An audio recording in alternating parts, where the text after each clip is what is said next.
et le stationnement sont interdits sur un pont. Cependant, tomber en panne est totalement indépendant de la volonté du conducteur. Si cela m'arrive ici, je me range à droite pour dégager les voies de circulation.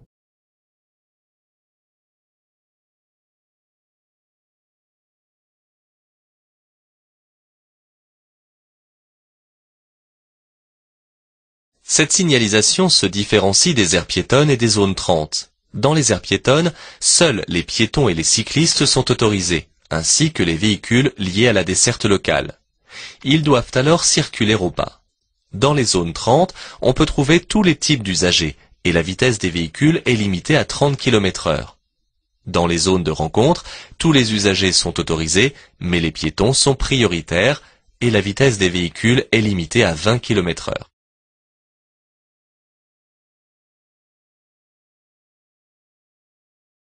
Ce dispositif appartient au contrôle sanction automatisé, c'est-à-dire qu'il peut enregistrer une vitesse excessive et de façon totalement automatique, sans intervention humaine, déclencher un courrier avertissant le conducteur en excès de vitesse de la sanction qui lui sera appliquée en termes d'amende et de retrait de points.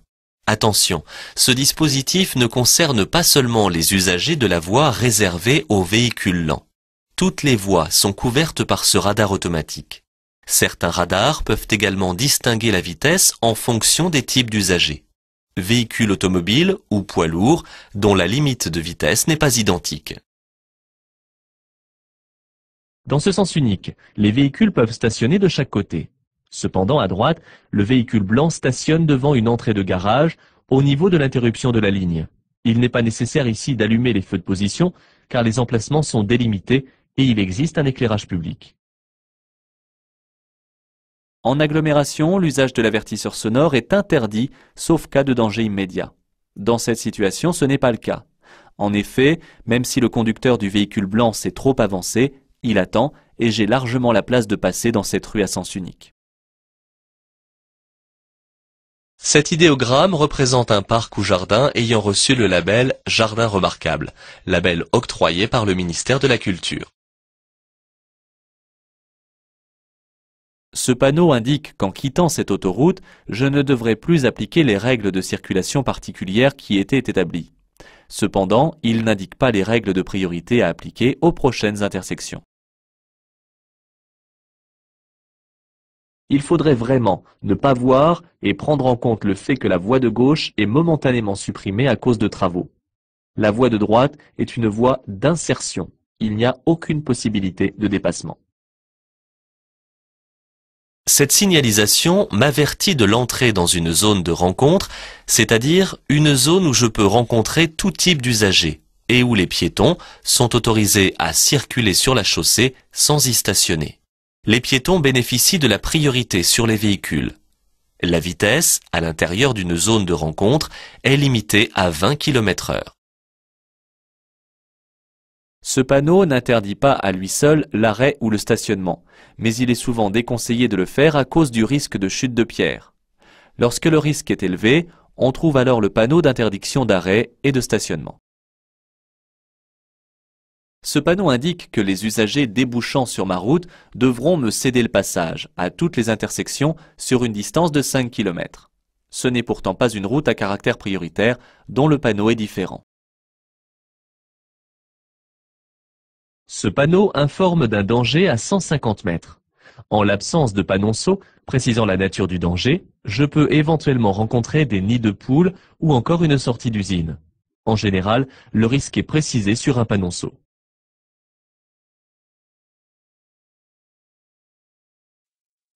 Le panneau interdit de tourner à droite à la prochaine intersection pour tous les véhicules dont la hauteur, chargement compris, excède 2,50 m.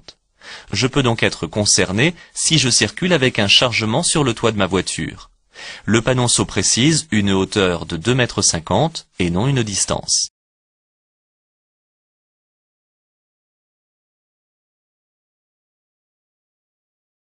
Les enfants doivent être installés dans des sièges ou des rehausseurs, adaptés à leur taille. S'ils ont moins de 10 ans, ils sont transportés à l'arrière. À 16 ans, ils peuvent commencer à apprendre à conduire dans le cadre de l'AAC. Le conducteur est responsable des enfants jusqu'à ce qu'ils atteignent 18 ans. Il vérifie donc qu'ils sont bien attachés. Lorsque la chaussée n'est pas assez large pour permettre un croisement en toute sécurité, les conducteurs des véhicules de plus de 7 mètres de longueur, remorques comprises, ou de plus de 2 mètres de largeur, doivent réduire leur vitesse et, au besoin, s'arrêter pour laisser passer les véhicules de dimensions inférieures. Attention, cette règle ne s'applique pas aux transports en commun circulant en agglomération. Placé où je suis, il est maintenant trop tard pour me replacer à gauche. En effet, j'ai déjà commencé à ralentir et ma vitesse est donc trop réduite par rapport à celle des usagers circulant sur l'autoroute. Je dois continuer et revenir sur cette autoroute par la prochaine bretelle d'accès. Les feux de cet usager sont mal réglés. En effet, l'un des deux éblouit fortement. Il est recommandé de faire vérifier le réglage au moins une fois par an lors d'une visite technique au garage ou lors des campagnes organisées par des associations de prévention. L'arrêt et le stationnement sont interdits à proximité des intersections si l'on masque la visibilité dans celles-ci, ce qui est bien souvent le cas. En effet, je peux représenter un danger pour les autres usagers. Je risque alors un retrait de 3 points sur mon permis de conduire.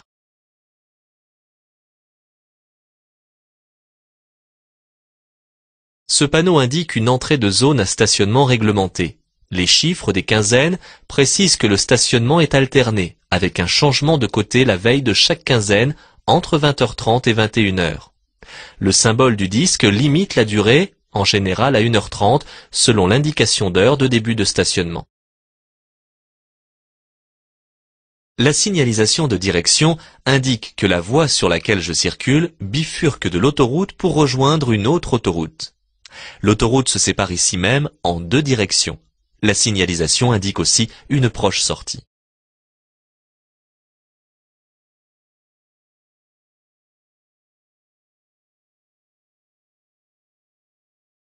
Sur les voies rapides et sur les autoroutes, l'arrêt et le stationnement sont interdits en dehors des aires de repos signalées par panneau. Celles-ci sont distantes d'une dizaine de minutes au plus, ce qui laisse le choix. Ce panneau indique un refuge pour un arrêt d'urgence. Il est aménagé sur les accotements où la bande d'arrêt d'urgence n'est pas assez large ou inexistante. L'arrêt y est interdit en dehors des cas d'urgence. Ces panneaux signifient, dans l'ordre, point d'information relatif aux services ou activités touristiques, terrain de camping pour tentes et caravanes, présence d'une piscine. Dans cet endroit prévu pour accueillir des activités de plein air et sportives, je pourrais bien entendu y faire une pause pour me détendre et me reposer avant de reprendre la route. Si j'arrive sur les lieux d'un accident et que les secours sont déjà présents, je continue mon chemin afin de ne pas gêner. En revanche, si j'arrive le premier, je dois, dans l'ordre, protéger les lieux afin de ne pas provoquer de nouvel accident. Ensuite, je dois alerter les secours à l'aide du portable en composant le 112 ou à l'aide d'une cabine téléphonique en composant le 15, le 17 ou le 18. Tous ces numéros sont gratuits. Enfin, je dois secourir les blessés si j'en ai les compétences.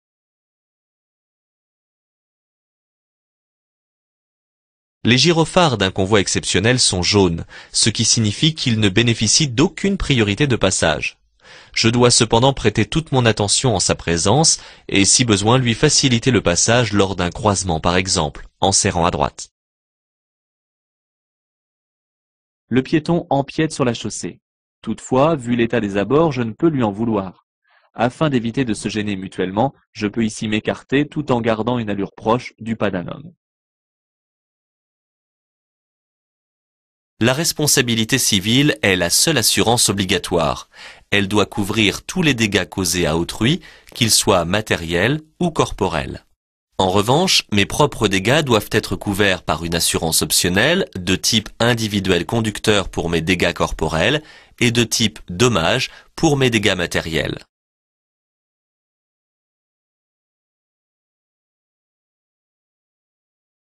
Chaque appareil électrique est protégé par un fusible. Quand un fusible est défectueux, il faut le changer, mais pas avec n'importe lequel. En effet, il faut le remplacer par un fusible de même intensité ou de même couleur, car chaque ampérage est défini par une couleur. Si l'on ne respecte pas ce montage, l'appareil électrique correspondant pourrait être endommagé.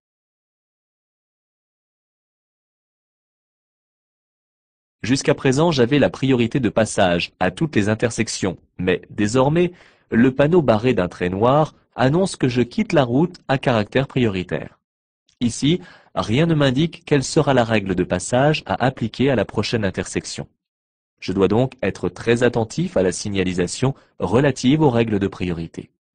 Et en cas d'absence de signalisation, je devrais alors céder le passage aux usagers venant de droite. La ligne jaune au sol interdit l'arrêt le long du trottoir, puisqu'à elle seule, elle vaut le panneau d'arrêt interdit. Le panneau invisible est implanté pour réguler le stationnement sur la place de l'église.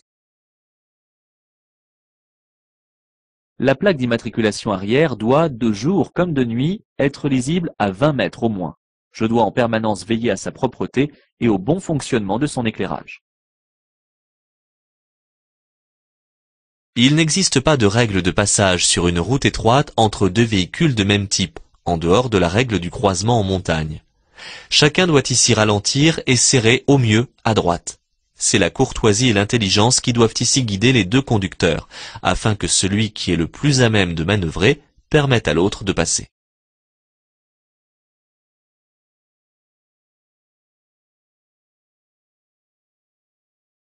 D'une manière générale, je dois toujours ralentir en abordant une intersection. De plus, ici, je ne sais pas depuis combien de temps ce feu est vert. Il pourrait soudainement passer à l'orange et je devrais alors m'arrêter. Je ne m'approche jamais d'un feu au vert en accélérant, mais plutôt en m'apprêtant à un éventuel arrêt. Arrivé à son niveau, je peux de nouveau accélérer.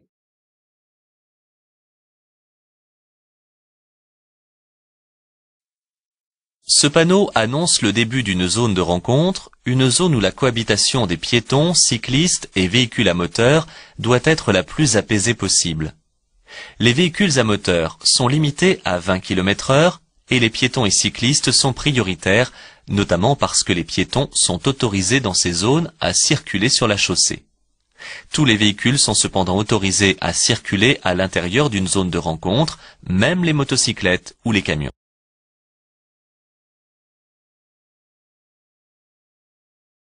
Ce panneau attire mon attention sur le changement de statut de cette route. Comme je quitte l'autoroute et que la route comporte 2 fois 2 voies séparées par un terre-plein central, ma vitesse est donc limitée à 110 km/h. Je peux circuler en dessous de cette limite, mais toutefois sans représenter une gêne pour les autres usagers.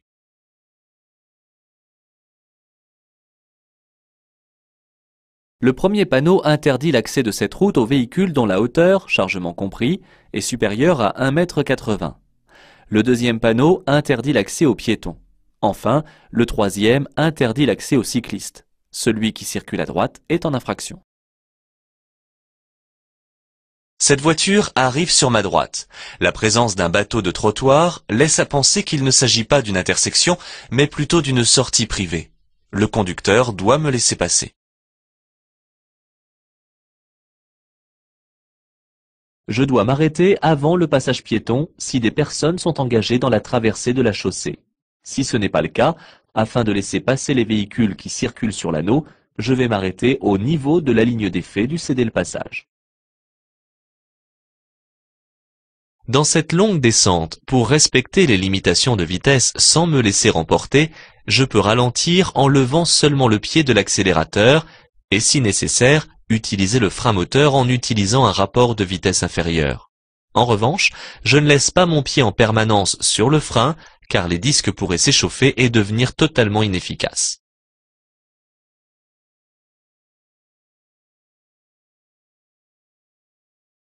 Ce panneau annonce une circulation interdite dans les deux sens de circulation, et le panonceau au-dessous précise que les vélos ne sont pas concernés par cette interdiction. Une bicyclette étant un véhicule, je peux en déduire que la circulation n'est pas interdite à tous les véhicules.